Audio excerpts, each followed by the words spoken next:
हम आपसे बेटा विद्युत अपघटनी चालकत्व, चालकता, मोलर चालकता या इस पर प्रभावित करने वाले कारक और कोलराउस का नियम, इन सभी तथ्यों का अध्ययन करेंगे। सबसे पहले हम जानने की कोशिश करते हैं बेटा इलेक्ट्रोलिटिक कंडक्टेंस, वैद्युत अपघटनी चालकत्व, इसका क्या सेंस है? तो भाई सीधी सी बात है, चालकत्व का मतलब ये हुआ कि किसी विद्युत अपघट्य के विलयन में विद्युत धारा का प्रवाहित होना, विद्युत धारा का प्रवाहित होना ही बेटा विद्युत अपघट्य का चालकत्व होता है। चालकत्व का कंडक्टेंस का मतलब सीधी सी बात है कि अपघट्य के विलयन में इलेक्ट्रिसिटी फ्लो करे। तो अपघट्य के विलयन में धारा प्रवाहित होगा तो वही उसका क्या कहलाएगा? चालकत्व कहलाएगा। इसमें वैद्युत अपघट्य जो होता है, ये बेटा क्या होता है भाई? वैद्युत अपघट्य क्या है? देखिए, वैद्युत अपघट्य एक वर्ड आ गया, पहले इसको जानने की कोशिश करते हैं कि वैद्युत अपघट्य क्या है। इलेक्ट्रोलाइट्स, ये क्या है भाई? सीधी सी बात है, जो पदार्थ विलयन में आयनित होते हैं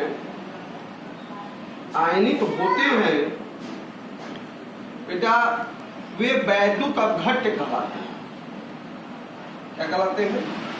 वैद्युत अपघट्य कहलाते हैं। ध्यान दीजिए, वैद्युत अपघट्य बेटा दो प्रकार के होते हैं। एक होता है हमारे पास प्रबल वैद्युत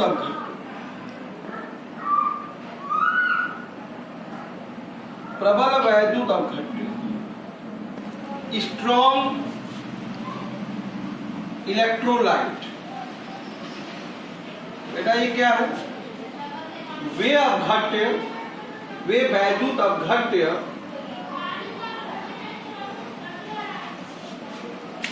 जो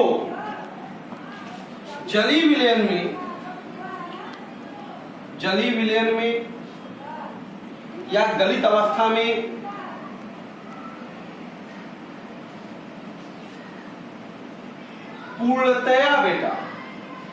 पूर्णतया आयनित होते हैं, पूर्णतया आयनित हो जाते हैं, वे ही हमारे क्या है? प्रबल वैद्युत अपघट्य। क्या है वो? प्रबल वैद्युत अपघट्य कहलाते हैं।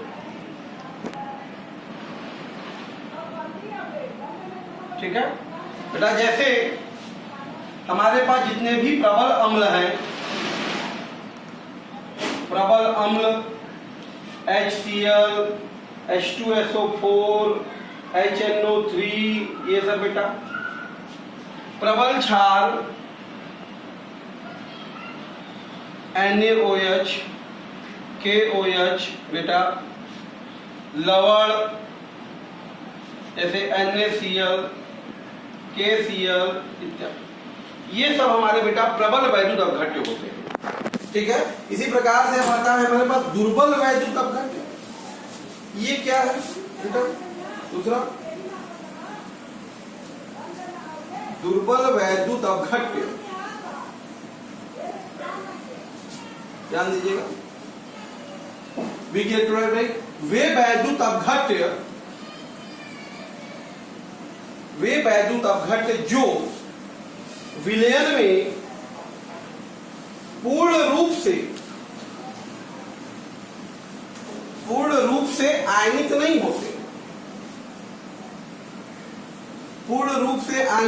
होते हैं, दुर्बल वैद्युत अपघट्य कहलाते हैं। दुर्बल वैद्युत अपघट्य कहलाते हैं, जो पूर्णतया आयनित नहीं होंगे बेटा। जैसे बेटा दुर्बल अम्ल हमारे जितने भी अम्ल, एस्टिक अम्ल CH3COOH, कार्बोनिक अम्ल, बोरिक अम्ल, ये सभी हमारे दुर्बल अम्ल है बेटा। दुर्बल क्षार जैसे अमोनियम हाइड्रोक्साइड हो गया बेटा, ये सब हो गया, ठीक है। ये सब हमारे क्या है बेटा, दुर्बल वैद्युत अपघट्य की श्रेणी में आते हैं। तो बेटा ये यानी जो इनकी जो प्रकृति होती है अपघट्यों की, ध्यान समझिएगा। देखो बेटा वैद्युत जो अपघट्य हैं, वैद्युत अपघट्यों के वैद्युत अपघट्यों का विलयन में प्रकृति ठीक उसी प्रकार से होती है, ठीक उसी प्रकार का होता है जैसे धातुओं, ठोसों में धातुओं का होता है। क्या होता है? अंतर सिर्फ इतना है बेटा कि धातुओं में जो चालकत्व है ये मुक्त इलेक्ट्रॉनों के द्वारा होता है, मुक्त इलेक्ट्रॉनों के द्वारा। और वैद्युत अपघट्यों में बेटा क्या होगा, आयनों के द्वारा होता है। किसके द्वारा होता है? आयनों के द्वारा। तो जैसा बेटा हम जानते हैं कि धातुओं में जो हमारे धात्विक ठोस होते हैं उसमें जो चालकता में प्रतिरोध होता है, ये ओम के नियम, जैसे इस पर ओम का नियम लागू होता है, उसी प्रकार से वैद्युत अपघट्यों के विलयनों पर भी बेटा ओम का नियम लगता है। ओम के नियम की हम चर्चा करते हैं, इसमें भी प्रतिरोध होता है। आइए जानने की कोशिश करते हैं ओम का नियम क्या है। ओके बेटा,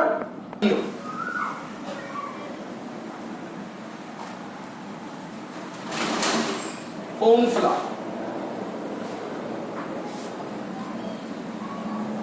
ध्यान दीजिए बेटा, तो किसी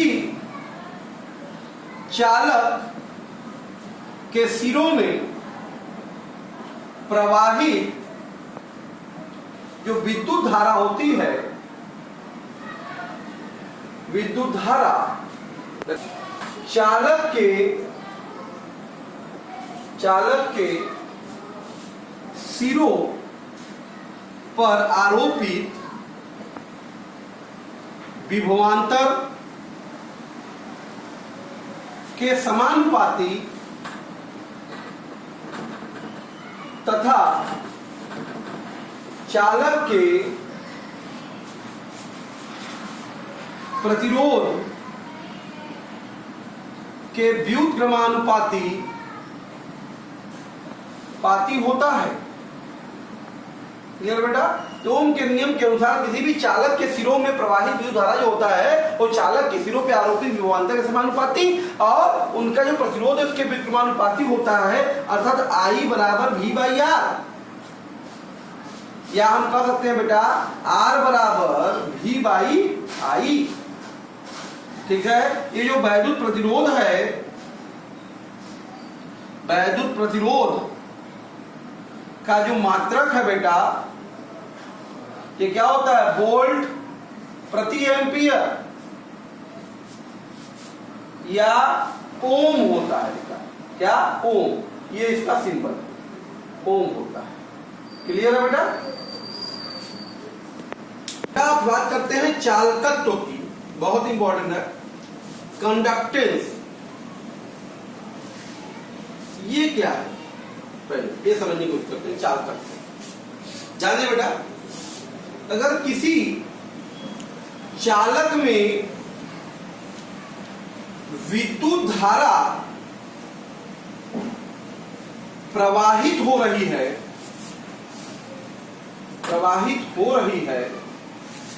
तो चालक में कितने आसानी से विद्युत धारा प्रवाहित हो,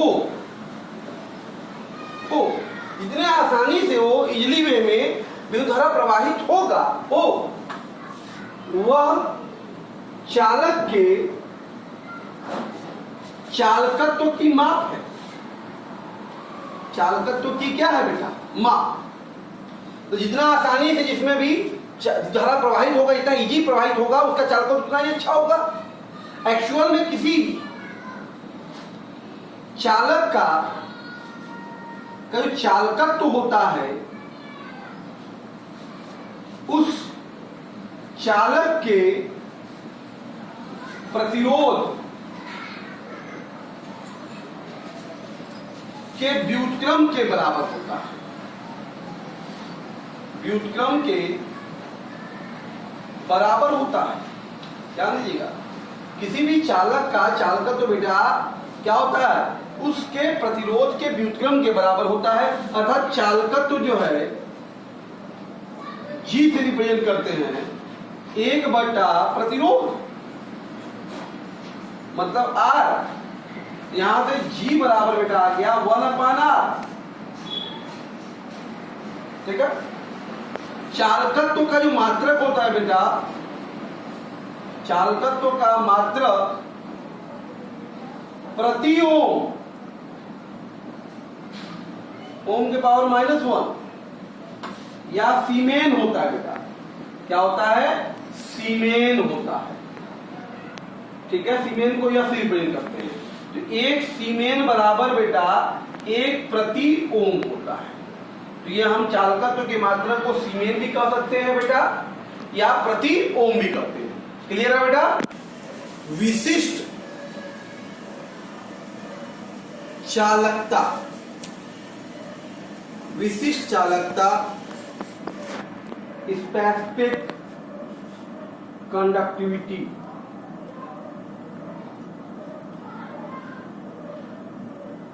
विशिष्ट चालकता कंडक्टिविटी की बात करते हैं हम लोग। ध्यान दीजिए बेटा,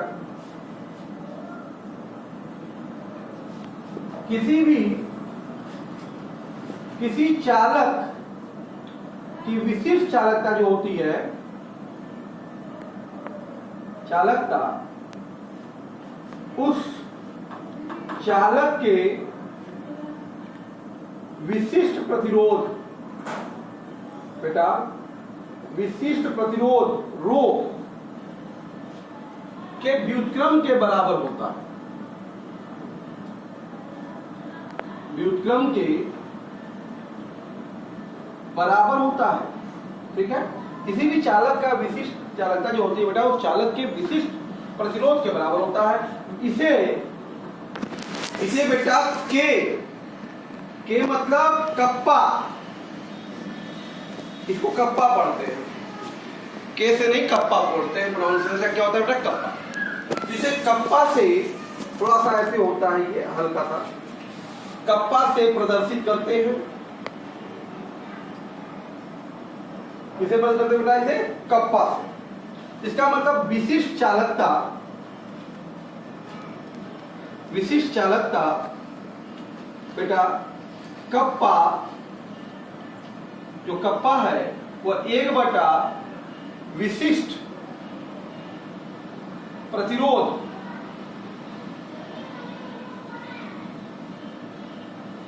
रो के बराबर होगा। अर्थात कप्पा बराबर 1/, रो। ठीक है बेटा। अच्छा, आपको पता है किसी धात्विक चालक, आपको पता है किसी धात्विक चालक का जो प्रतिरोध होता है, आपने पढ़ा है R बराबर रो L/A। तो यहां से बेटा अगर हम बात करें तो रो बराबर हो जाएगा R गुणे A/L। तो यहां से जो हमारा कप्पा विशिष्ट चालकता जो आ गई K, वो बेटा हो गया L बाई ए गुणे 1 बाई आर।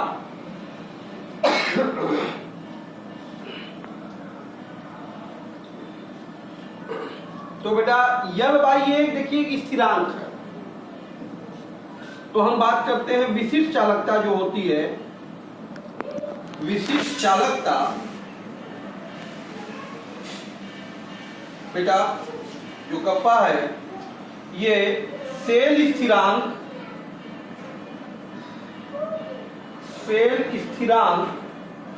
गुणे चालकत्व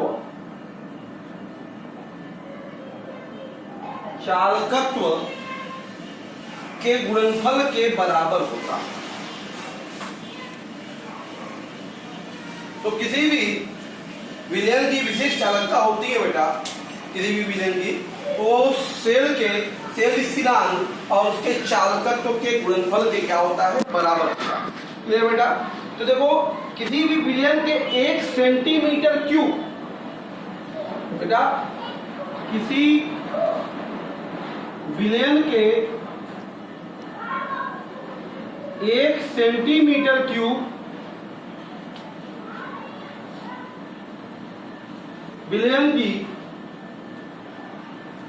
विलयन का जो चालकत्व है उसकी विशिष्ट चालकता कहलाती है। विशिष्ट चालकता होती है तुल्य। विशिष्ट चालकता का जो मात्रक है बेटा कप्पा का, के का जो कप्पा का मात्रक है बेटा क्या होगा, ध्यान दीजिए। ये क्या है आपके सामने, ध्यान दो। एक सीमेन हो गया, सीमेन और प्रति मीटर, सीमेन प्रति मीटर इसका क्या होता है, एसआई मात्रक होता है, या इसी को पर ओम पर मीटर भी कहते हैं बेटा।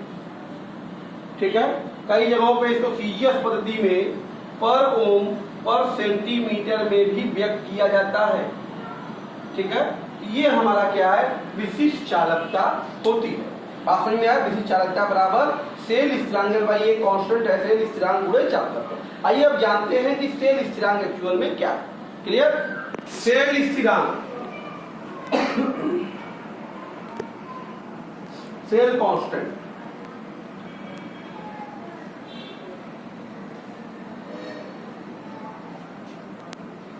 देखिए बेटा, किसी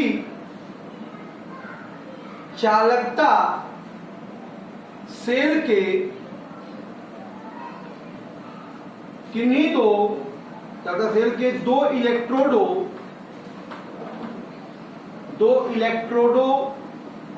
के मध्य की दूरी L तथा किसी इलेक्ट्रोड के अनुप्रस्थ परिच्छेद का जो क्षेत्रफल होता है का अनुपात बेटा, अनुपात L बाई ए स्थिर होता है। ठीक है, किसी भी चालकता सेल के दो इलेक्ट्रोडों के मध्य की दूरी L और उसके परिच्छेद क्षेत्रफल का जो अनुपात स्थिर होता है, जिसे बेटा सेल स्थिरांक कहते हैं। क्या कहते हैं हम लोग? सेल स्थिरांक कहते हैं। किसी भी सेल के लिए सेल स्थिरांक उसका स्थिर और निश्चित होता है, अर्थात सेल स्थिरांक बराबर L बाई ए। क्लियर है बेटा? तुल्यांकी चालकता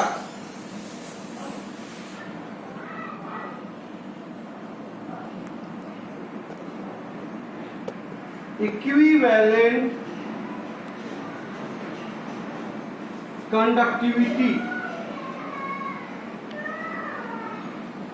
क्या है? ये तुल्यांकी चालकता, ध्यान समझिएगा। एक्चुअल में चालकता का सेंस तो आप समझ ही रहे हैं। अब एक तुल्यांक का सेंस क्या है? तुल्यांक आप जान रहे हैं, तुल्यांक की भार से संबंधित होता है बेटा। तो हम कहते हैं कि 1 सेंटीमीटर दूर तथा 1 वर्ग सेंटीमीटर परिच्छेद क्षेत्रफल वाले दो समांतर, भाई दोनों के बीच की दूरी 1 सेंटीमीटर, 2 इलेक्ट्रोड है, उन्हीं की चालकता की बात हम कर रहे हैं स्टील का। तो 1 सेंटीमीटर दूरी इसमें दूर तथा 1 वर्ग सेंटीमीटर परिच्छेद क्षेत्रफल वाले दो समांतर इलेक्ट्रोडों के मध्य स्थित विलयन में बेटा, विलयन में यदि वैद्युत अपघट्य का, ध्यान दीजिएगा, वैद्युत अपघट्य का 1 ग्राम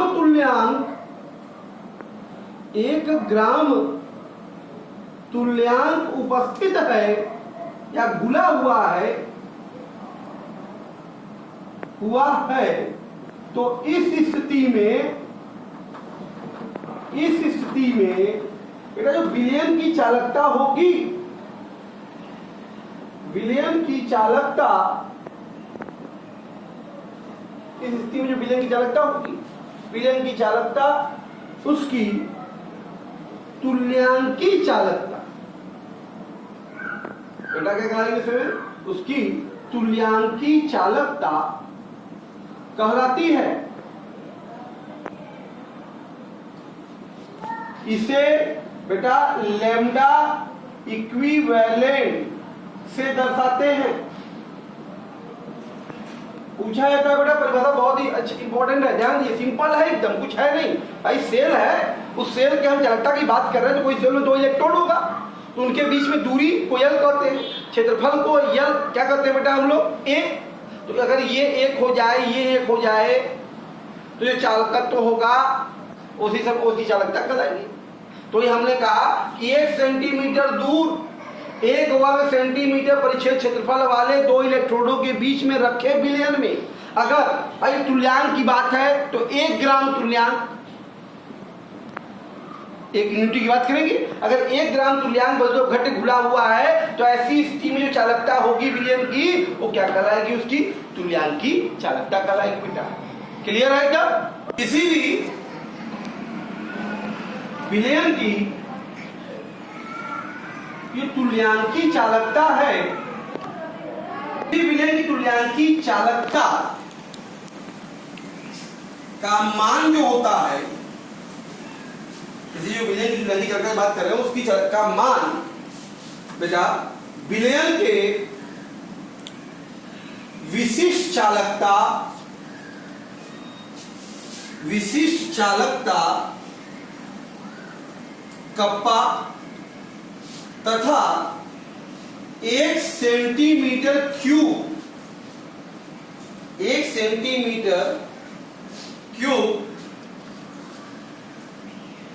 वाले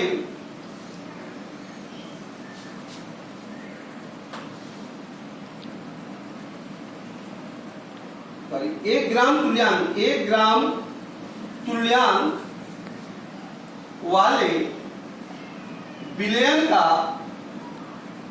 आयतन सेंटीमीटर क्यूब में के गुणनफल के बराबर होता है। बेटा कहने का मतलब है किसी भी विलयन का तुल्यांकी चालकता जो है उसकी विशिष्ट चालकता तथा सेंटीमीटर क्यूब में उस आयतन के गुणनफल के बराबर होगा जिसमें उसका 1 ग्राम तुल्यांक क्या होगा, उपस्थित होगा। ये उसकी तुल्यांकी चालकता होगी। और तुल्यांकी चालकता लैम्डा इक्विवेलेंट बराबर बेटा के गुणे क्या होगा, भी, के गुणे भी, जहां बेटा भी क्या है, क्या मतलब कप्पा कहेंगे हम लोग, भी सेंटीमीटर क्यूब में विलयन का आयतन है, विलयन का आयतन जिसमें अपघट्य का 1 ग्राम तुल्यांक उपस्थित है। 1 ग्राम तुल्यांक क्या है? उपस्थित है, वो है मतलब सेंटीमीटर क्यूब में विलयन का आयतन है बेटा भी, जहां पे उसका 1 ग्राम तुल्यांक अगर उपस्थित है तो वो कहलाएगा भी। तो हमने कहा किसी भी विलयन का तुल्यांक की चालकता, उसकी विशिष्ट चालकता तथा एक उस विलयन के आयतन का सेंटीमीटर क्यूब जिसमें 1 ग्राम तुल्यांक हो के गुणनफल के बराबर होगा। अगर मान लीजिए बेटा यदि विलयन के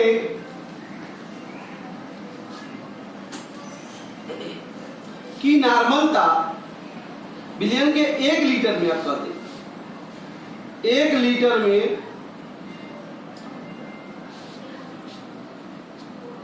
विलय का 1 लीटर में बेटा विलय का अगर n ग्राम तुल्यांक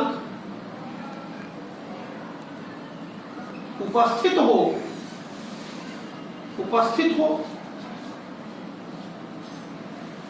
तो ऐसी स्थिति में बेटा V बराबर क्या होगा? ऐसी स्थिति में बेटा V बराबर होगा 1000 बटे n, 1000 बटे n सेंटीमीटर क्यूब की बात होगी। 1 लीटर में 1000 सेंटीमीटर क्यूब। बात समझ में आ रहा? तो ये फार्मूला हमारे सामने बनेगा लैम्डा इक्विवेलेंट बराबर K गुणे 1000 बटे n। ये है बेटा उसका तुल्यांकी चालकता। क्लियर है बेटा? यसाई मात्रक जो होगा, या मात्रक एसआई की बात न करें, सिंपली मात्रक की बात करें क्योंकि सेंटीमीटर में हम व्यक्त कर रहे हैं। इसका मात्रक बेटा चलेगा सीमेन सेंटीमीटर स्क्वायर प्रति इक्विवेलेंट होगा, मतलब सीमेन सेंटीमीटर स्क्वायर प्रति तुल्यांक इसका मात्रक होगा। तो बेटा ये तुल्यांकी चालकता है, सिंपल है तुल्यांकी चालकता। मैंने जैसा बार बार कहा आपसे कि भाई 1 सेंटीमीटर दूर तो 1 सेंटीमीटर स्क्वायर वाले 2 समांतर इलेक्ट्रोडों के बीच में अगर कोई विलयन रखा है और उसमें उसका 1 ग्राम तुल्यांक विलय का घुला हुआ है तो उसमें जो चालकता होगी उसकी तुल्यांकी चालकता कहलाएगी। तो तुल्यांकी चालकता होती है वो उसके विशिष्ट चालकता तथा उस आयतन का सेंटीमीटर क्यूब में गुणनफल के बराबर है जिसमें उसका 1 ग्राम तुल्यांक घुला हुआ है। अर्थात लैम्डा ई क्यूब बराबर K इंटू V क्या है? सेंटीमीटर क्यूब में वह आयतन है जहां उसका क्या है? 1 ग्राम तुल्यांक उपस्थित है। अगर इसी प्रकार हमने कहा विलयन का 1 लीटर में अगर विलय का n ग्राम तुल्यांक उपस्थित है बेटा तो V बराबर क्या कहलाएगा? 1000 बटा n कहलाएगा। सेंटीमीटर क्यूब यहां रखना है चुकी। क्लियर? तो यहां से फार्मूला हो गया। तो V का मान इतना है तो ये मान उठा के हम यहां रख दें तो लैम्डा इक्विवेलेंट क्या होगा? K गुणे 1000 बटे n। तो ये था आपका तुल्यांकी चालकता। ठीक इसी प्रकार से बेटा हमारे पास होती है एक मोलर चालकता। क्या होती है बेटा? मोलर चालकता, मोलर इक्विवेलेंट एकदम सेम है, कोई डिफरेंस नहीं है। क्या है ये बेटा? बोलो जब समझते हैं ये 1 सेंटीमीटर दूर तथा 1 वर्ग सेंटीमीटर परिच्छेद वाले 2 समांतर इलेक्ट्रोडों के मध्य स्थित विलयन में यदि विद्युत अपघट्य का 1 ग्राम तुल्यांक नहीं 1 ग्राम मोल, 1 ग्राम भाई मोलर है ना, 1 ग्राम मोल अगर घुला हुआ है तो ऐसी स्थिति में जो विलयन की चालकता होगी वो क्या कहलाएगी? उसकी मोलर चालकता कहलाएगी। क्या कहलाएगी बेटा? उसकी मोलर चालकता कहलाएगी। और इसको हम लोग क्या कहेंगे? लैम्डा यम से दर्शाएंगे। किसे दर्शाएंगे बेटा? लैम्डा यम से। तो आपको पता होना चाहिए किसी भी विलयन का जो मोलर चालकता होता है बेटा, किसी भी विलयन का मोलर चालकता का मान उस विलयन के विशिष्ट चालकता कप्पा तथा 1 ग्राम मोल 1 ग्राम मोल वाले विलयन का आयतन सेंटीमीटर क्यूब में के गुणनफल के बराबर होगा, अर्थात लैम्डा यम बराबर के इंटू वी। अब यहाँ भी क्या होगा, सेंटीमीटर क्यूब में विलयन का वह आयतन है, यहाँ पर उसका 1 ग्राम मोल उपस्थित है। क्या उपस्थित है? 1 ग्राम मोल उपस्थित है। क्लियर बेटा? अगर हम मान ले कि विलयन के 1 लीटर में विलेय का यम ग्राम मोल, क्या बेटा, यम ग्राम मोल उपस्थित हो, तो भी बराबर क्या हो जाएगा, 1000 बटा यम हो जाएगा मोलरता। तो यहां से लैम्डा यम बराबर क्या होगा बेटा, 1000 गुणे के बटा यम, बटा क्या होगा बेटा, यम। ये होता है मोलर चालकता। क्लियर बेटा? तीसरा, सीमेन सेंटीमीटर स्क्वायर प्रति मोल होगा। क्लियर है बेटा? ये था मोलर चालकता और तुल्यांकी चालकता। क्लियर है बेटा? तो बेटा आप हम देखते हैं तुल्यांकी चालकता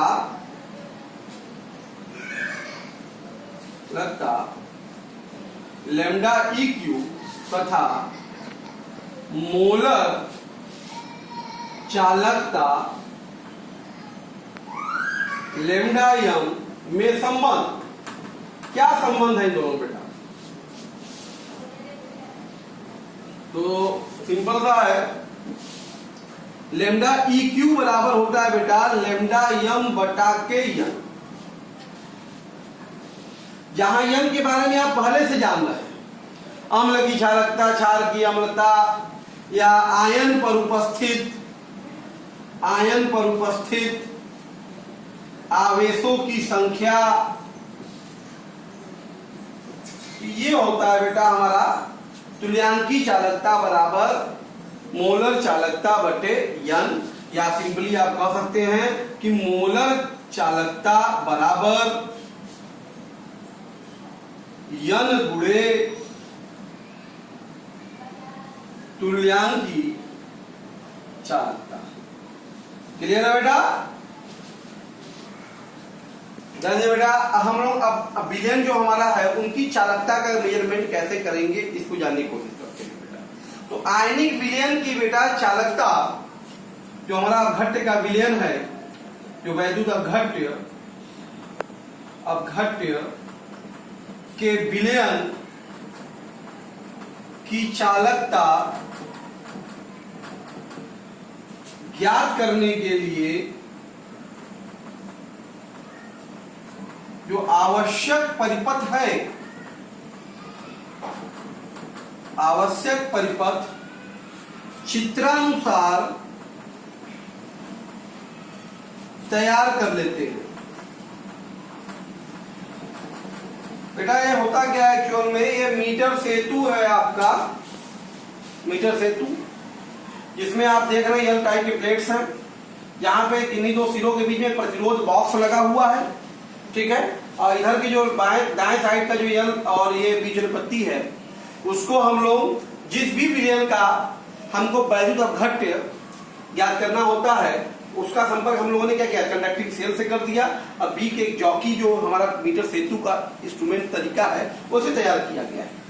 अब इसमें करते क्या है बेटा, ध्यान दीजिएगा, जिस विलयन का वैद्युत अपघट्य के विलयन का चालकता ज्ञात करनी होती है बेटा, उसे चालकता सेल में ले लेते हैं। क्या ले लेते हैं बेटा, उसे चालकता सेल में ले लेते हैं, ठीक है बेटा। फिर अब क्या करेंगे, प्रतिरोध बॉक्स जो है आपके पास, देखिए रेजिस्टेंस बॉक्स है, प्रतिरोध बॉक्स से एक